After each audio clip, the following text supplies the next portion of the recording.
Welcome, everyone, to tonight's tournament. Yes, it is the UMG $500 minimum 4v4 variant for December 13th. We are kicking things off here in our first round between the side of Underaged and TMT. For the set of Underaged, we've got Simp, Cellium, Onyx, and Zaptius going up against, like I said, TMT, aka TTinyy, kingPull, Pikachu, and Magik. So pretty interesting group when it kind of comes down to things, as we are looking at Ardennes Forest for map number 1.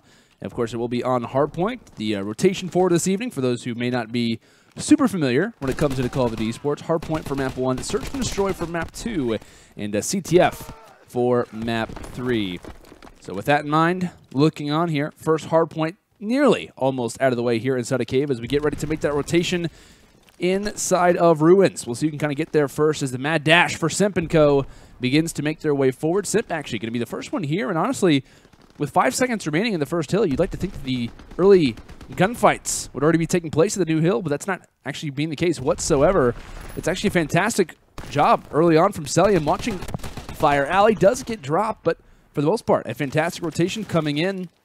And it seems like the side of Underaged will have some free Hardpoint seconds to start this one off. So with that, it looks like it will be the boys on TMT, finally getting some seconds back, of course, kind of going back and forth for the most part. But Magik & Co. coming in from that Ruin side. They're going to have a few opportunities, but will get picked off as time begins to fall forward. And TTinyy actually able to do some work, nearly shuts down 2. And of course, TTinyy, for those who have been following UMG broadcast, actually heading into Ghost before the World War II season started. Very well-known player for playing on teams like TMT, excuse me, kind of rocking with that team name. And played in quite a few Ghost Search and Destroy tournaments and played very, very well.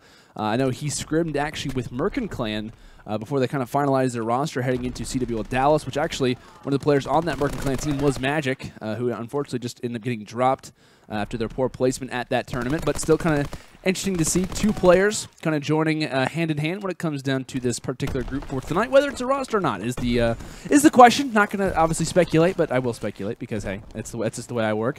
Mr. Roster Mania for a reason. I was called that, obviously, for those who don't know. But anyway, looking on, of course, you get 2 players previously on Merkin, if you want to even include Magik or TTinyy in that case. Of course, we've got Pikachu. Personally, having a little bit of a moment. I was a massive fan of Pikachu back in the Black Ops 1 days. Black Ops 1, personally, my first major Call of Duty. First one I watched competitively, and Pikachu was on the rise. And it's obviously interesting to see him back for World War II. Played for Cryptic Void, I believe, for the World War II, or first tournament, of course, at CWL Dallas. Played with Domo, Assassin, and Impact. And we've also got Pull, who played with TTinyy, actually, at CWL Dallas, where they played under the name of Exo Moon, and they actually ended up taking down Supremacy, a French Call of Duty team who I believe had the 2nd seed, and ended up knocking them out, I want to say, in round 3, I believe. So very surprise placement. I know they were kind of being brought up quite a bit as to who these guys are, and I was just like, yeah, that's the man TTinyy, man. That's the TTinyy that I know, that I've casted over plenty of times, and very talented player at that. Very aggressive submachine gun player, but can also kind of get his time in the hill, as we're already taking witness to that off the break, as it will be 75-67 East Road. Final Hardpoint of our first side of rotations, as it will be a slight lead for the boys over on TMT. Of course, TTinyy right now playing pretty solid. Him and Pull both at 11 and 8. As an A does come in, it will ruin that score line. But got to obviously keep in mind the other squad as well. We've got Onyx, Simp, Cellium, and Zaptius. Simp and Cellium, both members of the EU Cadets. And you got Onyx and Zaptius, both very well-known Search and Destroy players and prior. And definitely made their name known when it comes down to the respawn scene as of late for World War II. I believe this actual full 4-man team played in the December 5th 44 Search and Destroy tournament. I believe that's the last tournament that we actually broadcast, where they ended up winning that particular tournament. So very solid group. Definitely one to be looking out for. But looks like kind of hopping back into the gameplay, it will be Magik, who does earn full streaks, as he's got the fighter pilot, the mortar strike, as well as the glide bomb to work with. Kind of holding that backside spawn, does find 2. And we'll find the 3rd as well. Magik starting to light things up along with Pikachu. 4 down, and they will be getting the opposite side spawn. So actually getting that one just toward Bell, it is going to make things a little bit awkward. So Magik, of course, realizing that particular situation, decides to go ahead and call in the fighter pilot. Does get hit markers, and yes, will take out 1 on Onyx. And that's a big kill that he ends up finding, as does pull out the pistol and trying to gain some last-second time over on Cave. But that's a big pick that he finds, because that's one player who's sitting just inside of their Bell spawn. And that could have been one who ruins that rotation for the side of TMT. And it looks like back-to-back rotations. Both teams kind of slacking when it comes down to the rotation game over here in Ruins. Last time, it was the boys in Underaged who got there with about 5 seconds left. It's the exact same scenario, but flipped for the guys on TMT this time around. But one found there for Pikachu, trying to do some damage. And does the work there with the pistol whipping, doing some damage for the back lines, but it looks like off the spawn toward a bridge side. It will be the group from TMT trying to force their way in, and kind of keeping in mind, we've been able to watch this particular group, and I believe Simp and Cellium, along with the other 2 EU cadets, both Illy and Turnup, they kind of tested their wits when it comes down to the respawn game in World War II, and have had some issues when it came down to this map. I can't remember exactly what team they faced off against, but ended up playing one team and got, I believe it was 30-point club. I'm sure that's not something that they'd like to remember fondly, but definitely not the strongest when it comes down to respawn game modes for the most part. But they're definitely trying to test their wits when it comes down to variant, of course, and trying to kind of earn, maybe even try to become better practice partners for the regular EU United squad. As they definitely do not want to be tested when it comes down to search and destroy. That's something that we can kind of bring up when it comes down to this particular matchup, is that honestly, if you're in TMT's spot, granted you do have some very talented search and destroy players on your particular team, but looking at Onyx, looking at Simp, Cellium, and Zaptius, it's just like, hey guys, we have to win this first hardpoint, or we're going to be in a very bad spot, because keeping in mind, these are best of 3s. You win 2 maps and you're good. So a hardpoint and then a very easy search and destroy could definitely make things awkward. So I think while the best of 3s definitely kind of favor a lot of these search and destroy teams for the most part, if they win that hardpoint, man, it can be very difficult for you. But of course, TMT realizing the situation at hand and definitely making them work for it. Grabbing a lot of time when it comes into bunker. Finds one, does Magik, but can't really do much more than that.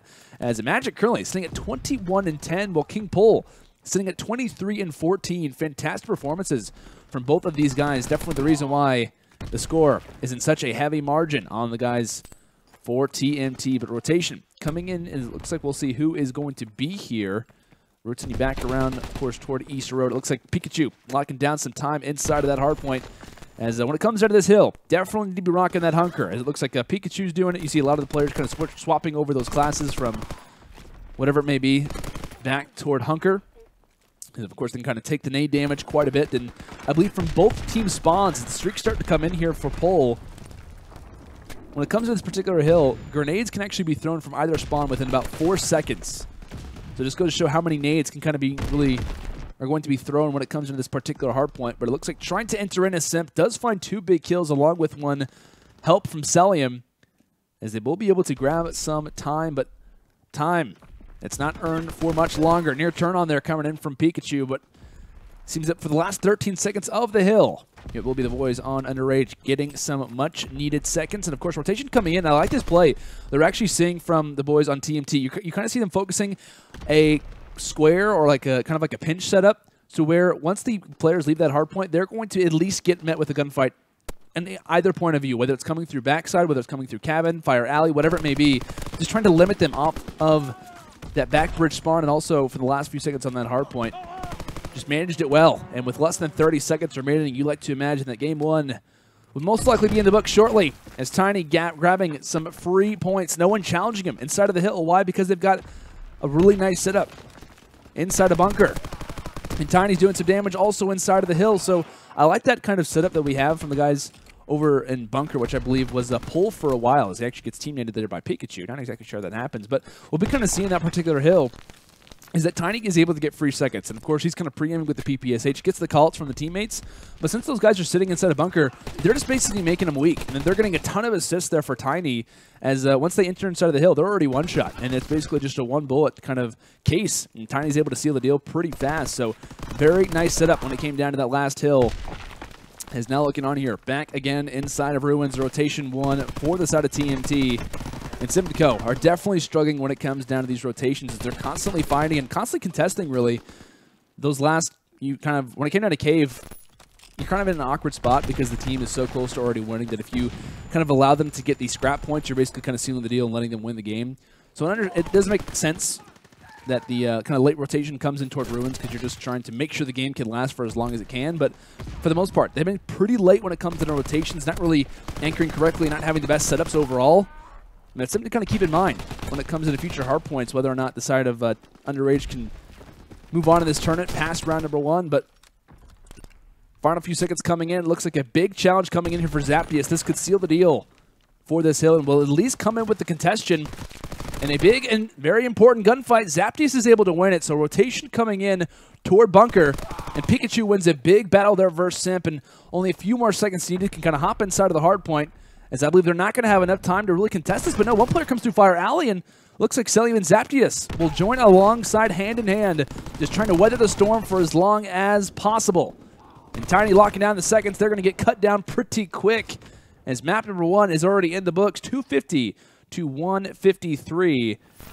And like I said, a victory toward the side of TMT. And you kind of keep in mind kind of how this tournament does progress and how the overall series kind of lines out. If you are on the side of TMT, you got to keep it in mind. Like I said, the guys on Underaged Prodigies, they're very talented when it comes into S&D, so it's almost a must-win if you are in that case, because you obviously realize that Search and Destroy is going to be coming up just right after this map. So definitely kind of a heads-up play for them. I'll, of course, win the first hard point. Pretty dominant fashion, 250 to just 153, as I believe S&D on St. Marie du Mans will be map number 2. Question being, can the side of TMT honestly kind of pull out a surprise victory? They've got some momentum coming in from Arden Forest, now obviously heading into here towards St. Marie du Mans. Plays a lot different. We're going to see a lot of kind of centralized overall positioning when it comes down to Radio Tower. Welcome back, ladies and gentlemen. Of course, the UMG $500 4v4 variant. We're hopping in here with map number 2 between Underaged and TMT. Of course, if you're just joining us, map number 1 ended up pretty quick. We saw the boys on TMT take that one in a pretty hefty fashion. They won that one 250 to just 153 points. And like I said, keeping in mind, these are best of 3s. So each map meaning more and more. And the side of TMT was able to take this map 2 on St. Marie du Mans. We would see an early exit from the boys on Underaged.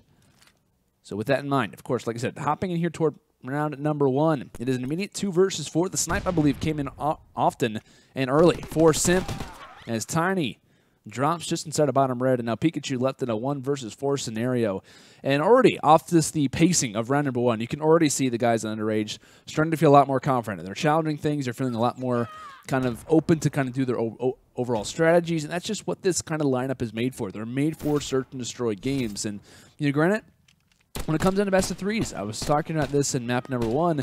When it comes to best of 3s, like I said, you can't let the opposition, who's a very talented search and destroy team, take that hard point. Like I said, if you're facing off against like a Rise Nation, a Ground Zero, a Next Threat, something like that, you can't allow them to win the first hard point, because even in best of 5 scenarios, that's an early 2-0, and they're already on map point before you have even kind of put your head on straight. So you really have to be aware of your hard point game and making sure that it's up to par. And obviously for the boys on TMT, it definitely was when it came down to Arden Forest, but when it comes into this particular map, though, plays a lot different. Going to be seeing a lot of focus toward this particular site, but not watching their flank right now. TTinyy can't find a second to add on, and that's the only kill that we're actually going to see happen in this round for the boys on TMT, as Magik and Pull trying to clear out red, and honestly, Magik, a few extra bullets, just thought he saw someone, and now his position is known. However, though, trying to group up. This is a very interesting challenge that we're seeing being made, as granted it will work out for 1 pick. However, 2 other players remaining,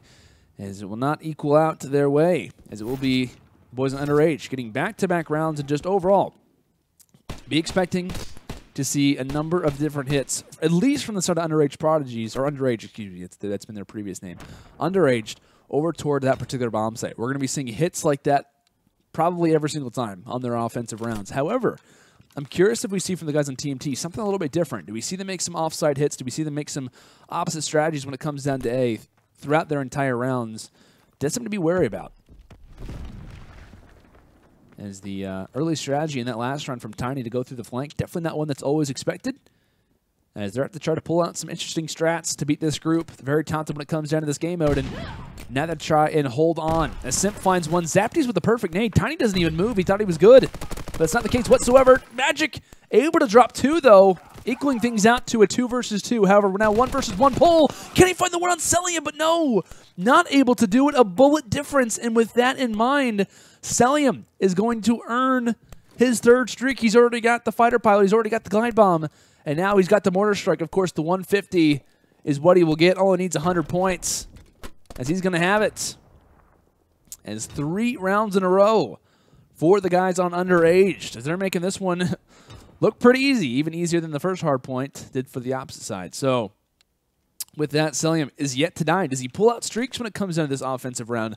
I definitely think it wouldn't be a bad idea. And you can obviously see them focusing some attention toward this A site. Reason why they're focusing attention toward this A site is because they've got streaks. And honestly, it's a lot easier to call in streaks if you can get the bomb down here on A. And a glide bomb or a fighter pilot just in this massive open area could really do some damage. So I really respect the strategy when it comes down to this particular case. But it seems that Zaptius is just checking over toward this B site. Maybe testing the wits, maybe testing the overall thoughts on TMT. And honestly, this is going to work out for them. They're going to be able to get this bomb down. And while at the same time the bomb does get planted, the streaks get called in from Cellium. Nothing earned. And he still is flawless. But Pikachu, pretty interesting position. As soon as he turns around, he's getting ready to spot both players. Can he find at least one? Yes, drops Zaptius, his first kill in the round. And now he's going to have Simp up close and personal, able to drop him as well. Pikachu starting to do some damage, but where is Cellium? Where is he at? Where is he hiding? He's actually on the flank, and granted, he does find one, but TTinyy immediately went for the defuse. And honestly, a huge play in that round comes in from Pikachu because he finds two kind of in that middle courtyard area, and has he not done that, then his team doesn't have full control as to where the other two players are at. Of course, Cellium was able to kind of escape the fight, but big plays coming in from Pikachu in that last round. And of course, you see when he starts to play well, the overall consistency starts to form. That's when we see a round get chalked up. So with that, Onyx, the only player, and it looks like he could be, I was trying to say, maybe that was a nade spot he was trying to go toward on that box, but free sight over in B. Of course, keeping in mind the nades that aren't exactly present. And now you see Pikachu starting to play a little bit more aggressive. Now he's got some momentum under his feet. He got 2 big kills in that last round and wants to fight for more. However, they're not going to be around the corner. They're already halfway on the flank. The bomb gets planted. And now we'll see how this rush actually gets made. Zaptius coming back around, and Simp going to catch TTinyy, just lingering through middle map. And honestly, if you're TTinyy in that situation, the bomb's down. You should be waiting for them to come to you. So a 2-on-2, Simp and Cellium, the EU Cadets, need to retake this one. And Cellium, who's yet to die, is just trying to remain flawless. Catching one off guard, nearly picks off one on Magik, and at the same time, Simp drops Pikachu 1 versus 1, and a smart play coming in from Magik, but does Simp hop on the bomb immediately? No, he does not, and Magik can actually fire through that wooden window, but does not mean to do it, and obviously will escape with the round, and does drop Simp in the end. So I was going to say, I know I kind of had my words kind of slurring for a minute, but I was just saying it was like really odd to not see him try to at least gain the line sight, because of course he knows exactly where Simp is. The bomb's planted for that exact positioning. And obviously is just going to be totally content with escaping with the round.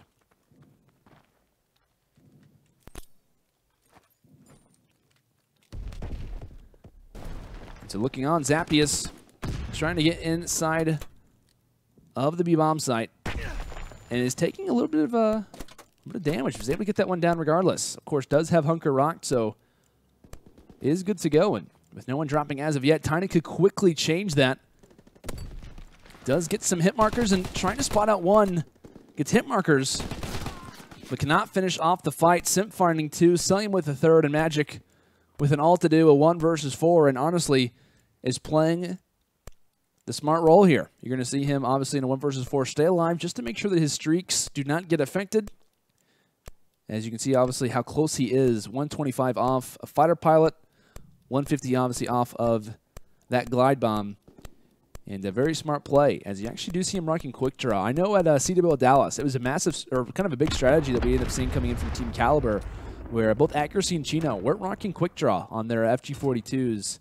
And very curious to see how that kind of overall affects different strategies when it comes to different things. Because I know I was singing like airborne FGs, well, of course, with not using the 3rd attachment, how it was kind of affecting different things, and seemed to work out very well for them. As maybe even using that sight along with the grip and maybe advanced rifling. So definitely something to kind of keep in mind. But still, maybe wants it for those up-close fights, which is exactly what he could definitely see when it comes down to S&D versus this very talented group. But of course, 2 rounds. Granted, fighter pilot and glide bomb earned. Smart strategy for Magik to stay alive because, of course, now it equals out to a free plant. But Streak's actually coming in on the opposite end. Cellium doing damage from the skies. Nearly takes out 3. Gets hit markers on the 3rd. And TTinyy just trying to do some work with that sniper rifle as they plan it for the opposite side, though. They totally ruined their entire strategy as all 4 will fall. And that's a big mistake that we end up seeing coming through. They don't realize the streaks are in the air. Cellium quick to call that one in. And they plant for a side that their sniper can't even see. So big mistake if you're on the side of TMT. Granted, the streaks take out 2 players. Nearly takes out 3. But at least for the one guy who could have potentially saved the round, he doesn't even have an opportunity to save it. And coming into the next round, Tiny's got to be frustrated. He obviously drops for the first blood in round number 8. His nades are being exchanged, and yet again, another one-man push kind of coming over toward this A side. Of course, Cellium with the bomb in hand. He's seeing streaks. Where are they coming from is the question. Magik running through the skies will take out 1.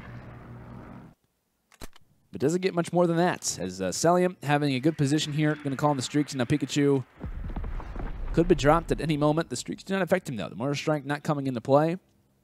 And I think, for the most part, they know that they've won this round. It's 1 versus 3. They had top red control, and when you have top red control and you have the bomb down on A, it is basically impossible to retake without having anyone inside of red. And, of course, a 1 versus 3 does not equal out to anything, as it will be 6 rounds to 2. A win in the end here for the boys on Underaged, as they have equaled out the series to us heading to a map number 3, CTF actually, on Flak Tower. Honestly, no idea how to predict that one, to be totally honest with you. Flak Tower, when it kind of comes down to it, expect to see kind of a decent difference between the FGs and the SMGs. Wouldn't surprise me if we see the 2 AR, kind of 2 SMG strategy when it kind of comes down to it. But with the 7.5 respawn timer, very curious when it comes down to kind of like the veteranship that we see for both Pikachu and Magik. How does that kind of come into play? And how does the the set of underage prodigies, or underage, excuse me, with their very strong SMG pressure? You're going to see Simp ranking 1, potentially Cellium. I know he was rocking the FG42, but has rocked it in the past. Him and Zaptius, how are they going to kind of do when it comes down to the FG rolls? Very curious to see how CTF on Flak Tower does work out. Like I said, it's very kind of unorthodox. Not really see a whole lot of teams kind of play this particular map, so not a whole lot of strategies are developed. And with, of course, the entire TMT lineup, I believe, attending CWL Dallas, they most likely didn't face off in too many Flak Tower matches. So with that in mind, I believe we're actually going to go and head into the map. No commercial break needed, and we'll be able to get this one underway. But feel free to obviously tweet out the stream, guys. If you haven't already, make sure to do so. Of course, twitch.tv/UMG events. Feel free as well to maybe even at UMG events in the tweet. We might give you a retweet. Not sure. I'll try to see if social media will do that. If they're watching, maybe. I don't know. It would be awesome. But feel free to leave your predictions. Who you guys think is going to win this match? Do you think Simp, Cellium, Onyx, and Zaptius, the boys are underaged, can they win this one versus some veterans on the side of TMT? Or will the Respawn group, the team who obviously won Hardpoint on Ardennes Forest, 250 to 153, can they match up and yet again another one? That's obviously going to be the question to kind of be keeping in mind as we load in here. Like I said, for the very glorious map number 3, winner moves on, loser technically stays at home. But, it's online. It's how it works. But they obviously will be exiting from the tournament. And I'm looking through, it looks like we're going to see 3 SMGs pull the only man with the FG, or excuse me, 3 SMGs, 1 with the FG, the AR, and opposite side also matching that. So it looks like we're going to see a 3-sub, 1 AR strategy. A lot of early pushes most likely going to be made. And this is going to be a line sight that we're going to see quite a few of the ARs kind of hold the top window for their particular sides. As the FG battle going down, and Cellium wins it off to a hot start, 3-0. Obviously, I believe finished off that S&D run 7 or 8-1. Definitely trying to keep that momentum, as we might see a push be made successful, as Onyx doing some damage along with 3 down from the boys on TMT. Zaptius quick to grab the flag, and pull is not anywhere to stop this one from happening. As long as he can make it through middle, he should be good to go. And yes, this is going to be an early cap for the boys on Underage. They quickly get some control. Cellium does great in their side window. They have the SMGs that get 3 down, and just like that, we're only 54 seconds into this first round, and it's already a 1-0 on the scoreboard there. So with that looking on, yet again another 3 down. Tiny the last alive, and honestly just needs to hold this back position. Maybe even if he had a nade or a stun, I believe he already used it in this one, to try to do some damage. But you see the players spawning up. Can they stop this one? Onyx yet again on another flag run. Can he stay up is the question. Pull, though, will be able to win a big 1 versus 1. But you see the trades still happening, and Simp on the opposite end wins a big 1 versus 1 and is now going for a run of his own. But player number 2, TTinyy, is here, trying to stop, trying to invade the base, and isn't able to make it work. One player here, player number 3, Magik, a little bit late, ends up getting dropped. And just like that, every minute, we've seen the guys on Underaged get a flag. This flag tower plays pretty quick, and it's definitely working in favor of the guys who just dominated in that last search and destroy. As Simp, close to the mortar strike, already has 2 out of his 3 streaks, and is spawning 1 through middle map. TTinyy gets spotted out, as we're actually going to stand board with Simp and see if he can earn these streaks. As I believe player number 6, Zaptius, is currently behind enemy lines really quick. He's going to grab this flag, and Simp, just like that, perfect play.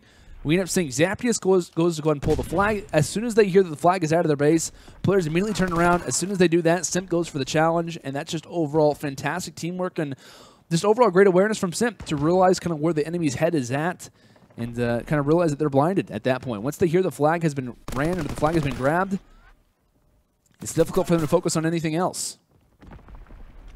And I like, honestly, just the constant pressure that we're seeing being brought out from the guys on TMT, I mean, or from the side of Underaged, excuse me, just because they are not slowing up whatsoever. They're constantly being in the base and constantly kind of getting in the face of TMT, and they've just not been able to respond too much. But looks like on the opposite end, Pikachu finds a kill, and now TTinyy is trying to run this flag.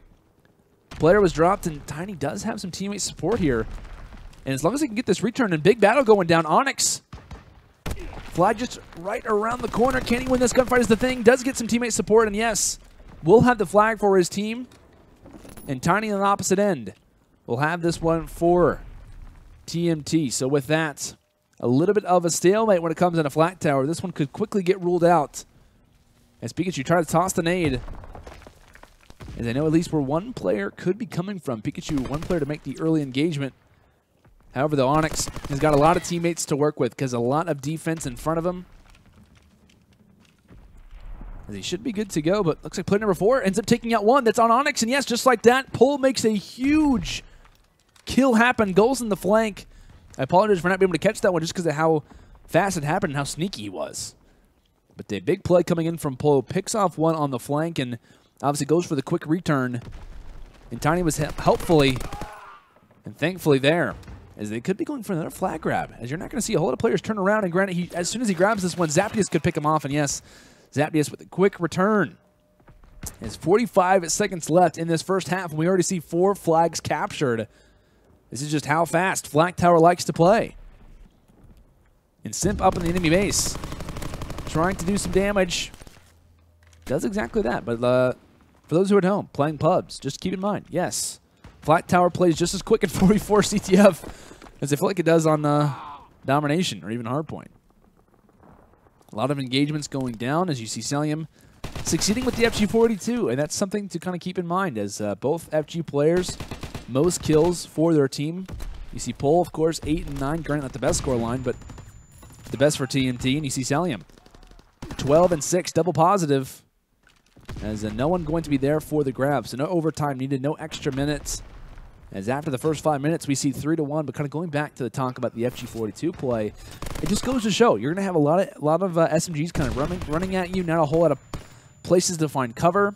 And where Onyx's position is, actually, is we're going to see a lot of the FG42 players kind of rotate too. So when it comes into both sides, of course, it is a fairly symmetrical map. I think for the most part, I'm pretty sure it's basically almost exactly symmetrical. But there's basically 3 different lanes when it comes down to this, through middle, the left or right lane. And on either side of those lanes, and obviously through middle, there are fantastic positions where the FG42 players can just absolutely roam and just slay. Cellium trying to take advantage of one, of course, can't get there early enough because the stun comes in from TTinyy, who's there to take him out. But very curious to see as the kind of game does progress, where are these FG42 players kind of locking up at? Where are they kind of stationing themselves? As it looks like it has worked out, obviously, in that first round from Underaged. But how can they hold on to this 2-possession advantage? As Magik played very strong on that first hard point, trying to continue to be a lethal player when it comes down to the respawns, and actually makes it past one player. His position is known, and Onyx is going to be there for the pickup from behind. As we're seeing some nice aggression. Granted, you know, it wasn't really a favorable position for Magik just because there's 3 players in front of him. He doesn't have really any teammate support, and they kind of make a little bit of an early rush, but good to see at least Well, they are down. They're not playing passive. They're not playing in their base. They're not playing for their enemy's mistakes. They're trying to lay out exactly how they were in that first half. And Pikachu, granted, he's on the flank. If he can maybe escape behind enemy lines, doesn't shoot Cellium in the situation, as I say, doesn't shoot him immediately, goes for the trigger discipline, and a very smart play, immediately goes for the grab. The question is, can his teammates find the cuts? And yes, it seems that is going to be the case, but Onyx wins a big 1 versus 1. Flag carrier versus flag carrier. We have a little bit of a standoff, and Onyx has to retreat to the enemy base. Pikachu just trying to survive as the streaks will come in. Will they pick anyone off is the thing. No, they will not, and a big one found from Onyx, as he will shut down Pull. As yet again, another stalemate, but Pikachu drops. Magik does as well, and they should be able to grab the flag, and yes, it will happen. Zaptius goes big in the base, and Onyx is there for the capture, 4-1. As we nearly saw both flag carriers go at it. Now we're too many players in the base, and overall just great SMG presence from the guys in Underaged Prodigies. As Onyx, nice headshot there actually on a Magik, because he'll just go and grab the flag just for you know, whatever's sake, just to kind of try to test the wits, see what a TMT will do. Maybe he can try to escape out with it. But TTinyy is on the flank, and I believe he's most likely waiting for his teammates to try to give the all clear. Pikachu's going to be here for the help, but I don't believe this one's going to be successful because, yeah, Pikachu immediately drops, not looking the right way. And that's just kind of a poor position for both TTinyy and Pikachu, because TTinyy is basically looking at him and saying, hey, I want to go on the left side. Why are you in the middle? As soon as Pikachu turns around to kind of rotate with TTinyy, he falls, and then TTiny's left in the flag, with the flag in the enemy base with no teammate support whatsoever. So kind of an awkward scenario if you are the guys on TMT in that particular spot, as 3 go down yet again. As long as they find the last one on Pikachu, he's going to be good to go. Pikachu falls, and yes, just like that, it will be a 5th flag added for the guys in Underage. As the streaks coming in, will not find anything. And that's the thing, like, when it kind of comes down to this map, is that you're going to see quite a few quick gunfights. You're not going to see a whole lot of passive play, because granted, streaks are great, but there's so much cover on this map. It's basically, fighter pilots aren't even useful, I think it's fair to say. I mean, realistically, when you kind of are calling in that fighter pilot and you're trying to do some damage, you obviously come in at a different angle. I mean, within seconds, someone can kind of sit inside that middle hill, can kind of sit in that middle 10 circle. I'm not exactly sure what you call it, but that middle circle. They can kind of hide in these side buildings. They can sit in their spawn building. And there's just so many places where you can kind of hide at, where streaks don't really play much of a factor. And with this map already being as small as it is, it doesn't really equal out to I don't want to say much strategy, because of course strategy does come into play, as Zaptius comes in with 2 with the streaks there. But definitely kind of favors and kind of hints at the fact that you do need to slay. Like I said, with this already being a smaller map, you see quite a few engagements happen. Was Cellium? I'm just confused about that. It looked like he was entering in the window, but still was able to kind of have his gun out. Oh, it's Cellium just goes for the dolphin dive, drops 2. And Onyx will pick off 1 on TTinyy there. And of course, just kind of pre-aiming at the spawn from the side of TNT, does not find any kills. But this one will be put in the books, as Flag Tower will go the way of Underaged, as they win this series 2-1 and escape with a victory in CTF. And granted, while I was talking about how the veteranship when it comes into CTF will most likely be in the play for Pikachu and Magik, of course, experienced pros in their careers, but honestly, like, when it comes to Flag Tower, it's just not like any other, like, Black Ops 1, Black Ops 2 CTF map that you're really used to seeing whatsoever. It's kind of a much faster pace, excuse me, type of map, and one that's not exactly not going to have a whole lot of history. You're not going to have a whole lot of line sight in a team's point of view when it comes down to this particular map. So probably the worst draw possible if you're the side of TMT. You're a little bit frustrated, most likely, that you didn't get like an Arden Forest in this particular scene. And that's the reason why I feel like at CDL Dallas, we saw quite a few CTF and Arden Forest, is just because Flag Tower is obviously not a strong pick whenever you are the EU side. Europeans aren't really a fan of Flag Tower. Then you also have London Docks, which plays incredibly fast as well. Like, you have it just outside of Fire. You have it just outside of Barrel Building. Like, when you really think about it, typical CTF and like kind of fast play CTF play is, I mean, it's really 2 out of the 3 maps, 2 out of the 3 rotations. So I feel like CTF, while it is, you know, a fantastic game mode. We're going to see quite a few maps continue on until maybe we find a different map when it comes down to the regular rotation, or if we add DLC maps and whatnot. I mean, it's going to be a continuing problem, I feel like, for a lot of the competitors, is that, hey, we just kind of have to practice Ardent Forest, because London Docks plays incredibly quick. Not as fast as Flak Tower, but it definitely plays pretty quick, because as long as you get 3 down with a 7.5 respawn delay, I mean, it is just grab and go. I mean, as soon as you get 3 down in their base, you're good to go.